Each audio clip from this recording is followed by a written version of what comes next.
Putting those two big mines together will, like I said, make us the second largest producer of gold from Canada with nearly 600,000 ounces a year. And if you look at how our peers are trading in the market, producers that are predominantly based in Canada tend to trade at a premium. All right, welcome back inside our proactive newsroom. Joining me now is Rhylin Bailie, the Vice President of Investor Relations for Equinox Gold. And Rhylin, good to see you. How are you? It's a great morning. Thank you. Spring in Vancouver. Yes, it's good to have you along. Excited to talk about what's been going on at the company. For those not familiar, tell me a bit about Equinox Gold.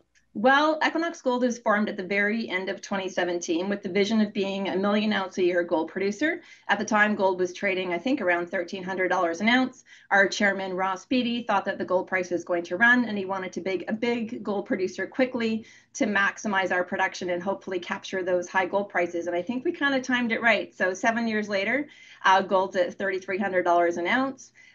We've got 6 mines in operations in Canada, Brazil, and in Mexico and the United States. And we've just announced a big merger with another company that's actually going to make us the second largest producer of gold from Canada and in the top 15 gold producers globally. So it's been a busy 7 years, but it's been exciting. And I feel like this merger that we've just announced is sort of that final piece in the puzzle to get us to that million ounce vision. Yeah, let's talk about that. You're talking about Calibre Mining. So tell me a little bit about sort of putting this all together. I know it took a lot of work to get there. This one actually it started slowly and then it kicked into high gear all of a sudden. And we announced it on February 23rd. And we just got shareholder approval from both companies on May 1st. So we do hope the transaction is going to close sometimes before the end of June.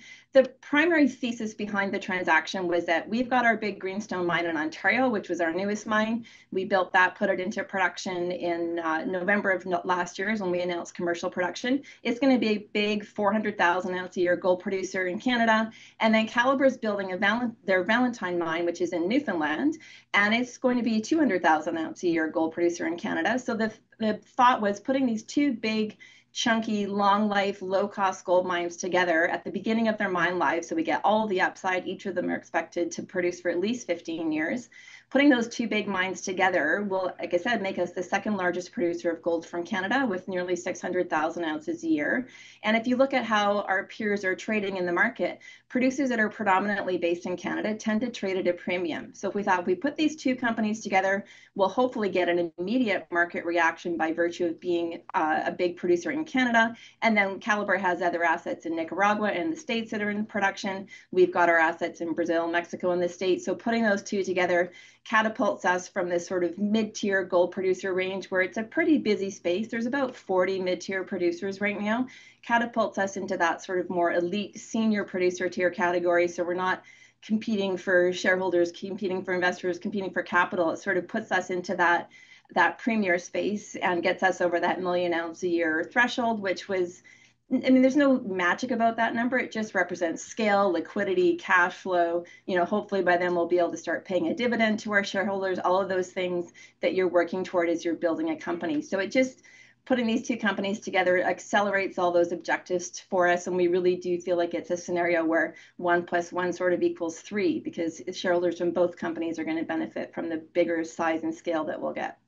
There was a lot of talk about Newfoundland about just a few years ago, and then it kind of sort of waned a little bit. But I guess now with where the gold price is, there's a lot of emphasis put back on the potential that Newfoundland has. Well, I'm excited because I've never been to Newfoundland. It's the only place in Canada that I've never visited. So I'm looking forward to doing a site tour.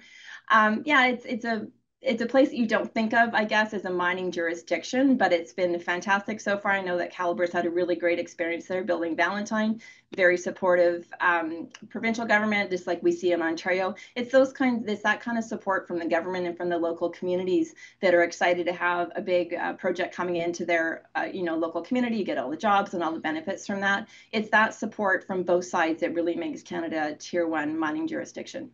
Yeah, talk to me a bit about the gold price because obviously we've seen where it's at right now, and the a lot of analysts are suggesting that it may go even higher. It sounds like you're in a good position with the company right now. Yeah, we really timed it right to be maximizing production at these gold prices.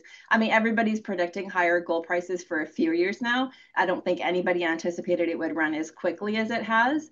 So the objective now is, continue to focus on cost controls. You want to try to maximize your margins.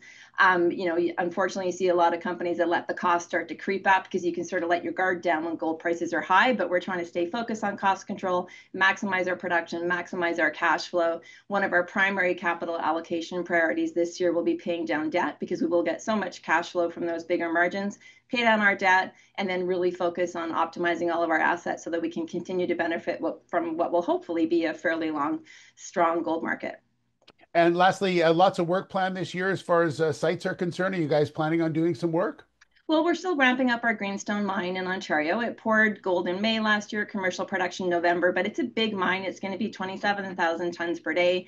It takes time to ramp up a mill of that size. So we're happy with the progress so far this year. We're hoping to be at capacity around mid-year, maybe Q3. And then, of course, closing the Calibre transactions, our next objective. We hope to have that done in Q2.